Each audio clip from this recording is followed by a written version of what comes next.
اور کہا کہ پھر یہ بے تعامل گھاٹی میں نہ چڑھا۔ اقتحام کہتے ہیں جب گھوڑا چلے نا تو اپنے سوار کو گرا دے کسی ایسی جگہ پہ جس کی اس کو توقع بھی نہ ہو،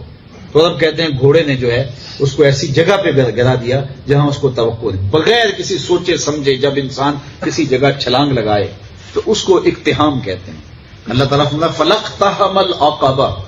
یہ بغیر جو ہے جمپ لگا کے مشکل گھاٹی نہیں چڑھتا، یہ انسان کی فطرت بیان فرمائی۔ پھر فرمایا وَمَا أَدْرَاكَ مَا الْعَقَبَةُ، جانتے ہو وہ مشکل گھاٹی کیا ہے؟ اب خود وہ گھاٹی بیان فرمائی، ذرا غور کیجیے، قرآن کا اسلوب دیکھیے۔ فَكُّ رَقَبَةٍ، کسی پھنسے ہوئے کی گردن کو چھڑانا ہے، کسی پھنسے ہوئے کی گردن کو چھڑانا ہے۔ اس کو مشکل اس لیے کہا گیا، یہ گھاٹی مشکل اس لیے ہے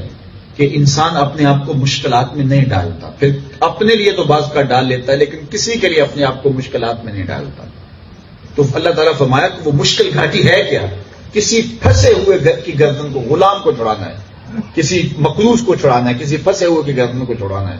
او اطعام فی یوم ذی مسغبہ،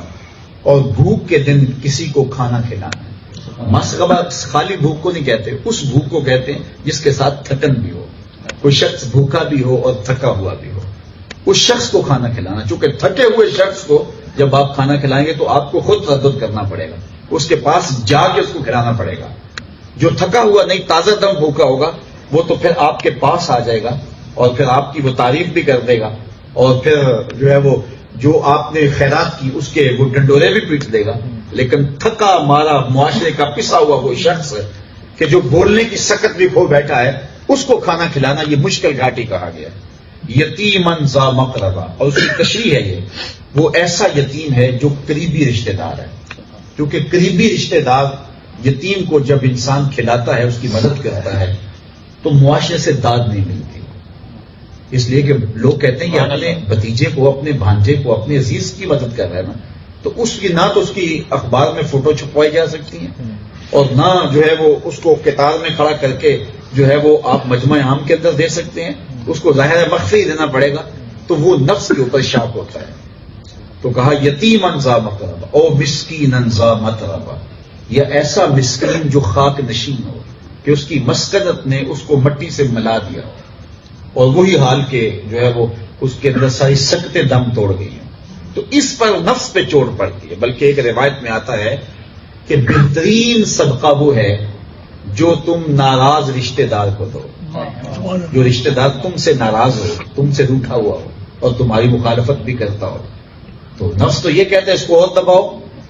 لیکن وہ شریک کہہ لیں، ہمارے وہاں پنجاب میں شریک کہتے ہیں، تو یہاں پتہ نہیں کوئی اور وہاں کوئی اصطلاحی لفظ ہوگا، تو وہ رشتہ دار جس کو ہم شریک کہتے ہیں، اور کہتے ہیں کہ وہ تو اور دب جائے لیکن وہ بیچارہ گیا پھنس مشکل میں،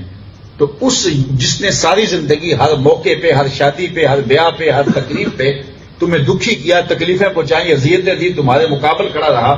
آج وہ مصیبت میں ہے، تو اس کو اگر آپ مدد کرو گے تو نفس روکے گا۔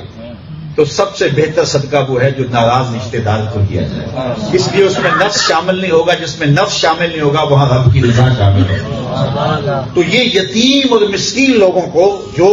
ایسا نہ کر سکیں تو